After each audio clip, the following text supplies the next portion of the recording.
ربی یسر ولا تعسر وتمم بالخیر۔ السلام علیکم ورحمۃ اللہ وبرکاتہ۔ آج میں آپ کے ساتھ میں نے سوچا قرآن پاک میں کسی بھی آیت میں آگے بڑھنے سے پہلے میں آپ سے رب کے رب ہونے کے بارے میں گفتگو کروں۔ تو رب کا مطلب جاننا بہت ضروری ہے۔ ہم اپنی روٹین میں بولتے ہیں لیکن پتہ نہیں ہوتا، کسی کو نہیں پتہ ہوگا روٹین میں کہ رب کیا ہے۔ رب کا مطلب ہے پروردگار۔ ہم اپنی روزانہ کی گفتگو میں پروردگار کا لفظ بھی بولتے ہیں لیکن یہ نہیں پتہ کہ پروردگار کیا ہے۔ پروردگار کا مطلب ہے پالنے والا، sustainer. He is the sustainer of the world, ساری دنیا کو برقرار رکھنے والا۔ تو رب کیا ہے؟ رب وہ ہے جو پیدائش سے پہلے ہی ہماری ضرورتوں کا خیال رکھتا ہے۔ وہ انسانی بچہ ہو یا کوئی اور ہو، اس کی دنیا میں آنے سے پہلے ہی وہ ماں کے وجود کے ساتھ اس کی خوراک کو منسلک کر دیتا ہے۔ یہ ہے وہ رب۔ یہ ہے وہ رب جو پتھر میں کیڑا ہوتا ہے اس کو بھی رزق دیتا ہے۔ میرا رب کیا ہے کہ سمندر کی گہرائیوں میں جہاں جا کے ایک سٹیج ایسی آتی ہے کہ وہاں پہ سورج بھی نہیں پہنچتا، وہاں پہ بھی زندگی ہے۔ تو رب کو جب آپ اس طرح سے پہچانیں گے نا، ہمارا پالنے والا، ہماری ایک ایک ضرورت کا خیال رکھنے والا۔ ہم دنیاوی اسباب دیکھ رہے ہوتے ہیں نا، یہ کر رہے ہیں، وہ کر رہے ہیں، نہیں ایسا نہیں ہے۔ رب دیتا تو ان کو بھی ہے جو اس کے احساس کے اس لیول تک پہنچتے ہیں، اور ان کو بھی جن کو پتہ ہی نہیں ہے رب کون ہے۔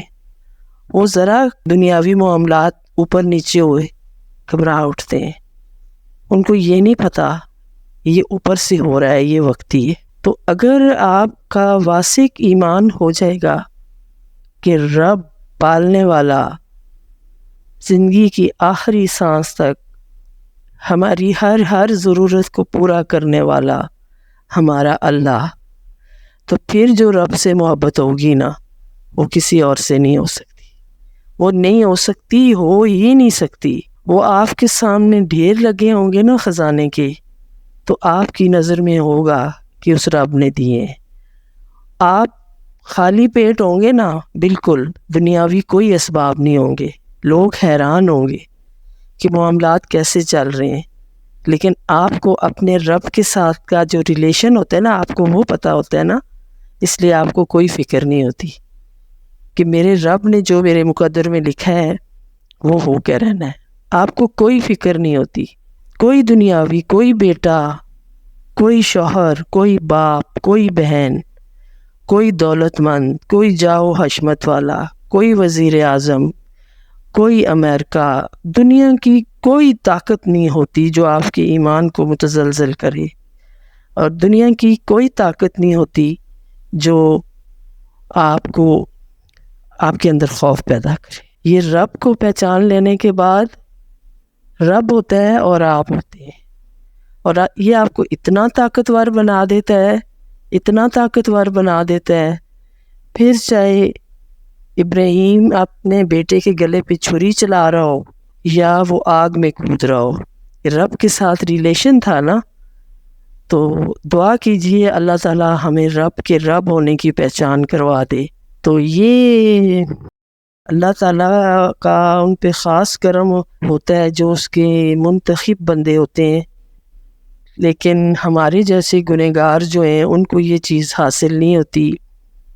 آپ کے زندگی کے تپیڑوں میں ہوتے ہو، آپ زندگی آپ کو وہاں سے گزارتی ہے جیسے گنا پس کے آپ کو رس ملتا ہے، تو اس کے بعد جا کے اگر اللہ کا فضل ہو تو آپ کو یہ کیفیت ملتی ہے، ورنہ وہ کیفیت نہیں ملتی۔ لیکن اگر آپ دعا کریں تو اللہ تعالیٰ آپ کو بغیر کسی امتحان سے گزارے، میری دعا ہے اللہ تعالیٰ آپ کو رفتوں پر لے کے جائے۔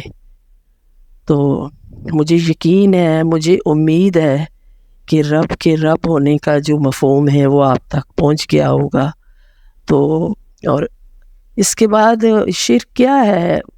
شرک یہی ہے نا کہ سب کچھ دینے والا، سب کچھ کرنے والا وہ، اور ہم جھک رہے ہوتے ہیں چھوٹی چھوٹی اس کی مخلوق کے آگے. تو پھر تھوڑے سے آپ کا ایٹیٹیوڈ جو ہوتا ہے وہ بھی چینج ہو جاتا ہے. تو کوئی مطلب لوگ نہیں سمجھ سکتے کہ شاید ایسا کیوں ہوا ہے، لیکن خیر اگر آپ دولت مند ہو کے ایٹیٹیوڈ آپ کا چینج ہو تو پھر لوگ کوئی بھی کچھ بھی کہہ سکتا ہے کہ یہ اس کا رنگ ہے. لیکن اگر آپ مفلس ہیں تو آپ کو رب یہ عطا کرتا ہے تو پھر شرمندگی نہیں ہوتی اور سمجھ نہیں آتی کسی کو. ریزن یہ ہوتی ہے، بیک گراؤنڈ یہ ہوتا ہے، وہ چیزیں دوسروں کو نہیں نظر آ رہی ہوتی ہیں، اس کو کوئی کچھ نظر ہی نہیں آتا، اس بندے کو نظر ہی نہیں آتا میرا شوہر، میرا بیٹا، میرا بھائی، میری بہن اور فلاں مطلب پہنچ والا انسان، اس کو جس سے جہاں سے فیض ملتا ہے تو وہ سمجھتا ہے کہ میرے رب کی طرف سے ہو رہا ہے. تو کتنے طاقتور ہو جاتے ہیں آپ، کتنا خوبصورت ہے یہ رب. کبھی رات کی تنہائیوں میں اکیلے بیٹھ کے غور کیجئے، سوچئے، تفکر کیجئے. کبھی برستی بارش میں تنہائی میں غور کیجئے. غور کے بعد کئی سالوں کی عبادت جو ہے آپ کو وہ چیزیں نہیں ملتی، غور و فکر کے بعد آپ کو یہ چیزیں ملتی ہیں.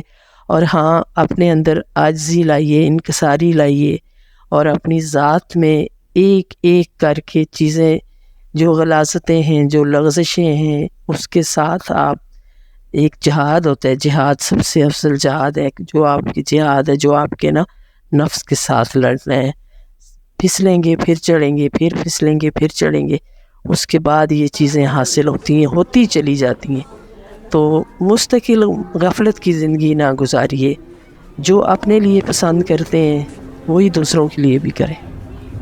اور اپنی بیٹی کی جگہ پہ اپنی بہو کو رکھ کے دیکھیے، اور کسی بھی انسان کو تکلیف دیتے وقت یہ سوچئے کہ میں اس کی جگہ پہ ہوں تو میں کیا ہوں. ایک ایک کر کے یہ چیزیں چھوڑیں گے تو یہ چیزیں، معرفت، یہ سب کچھ حاصل ہونا آسان ہو جائے گا. تو ہمارا رب ہے، بس اسی سے دعا کرتے ہیں.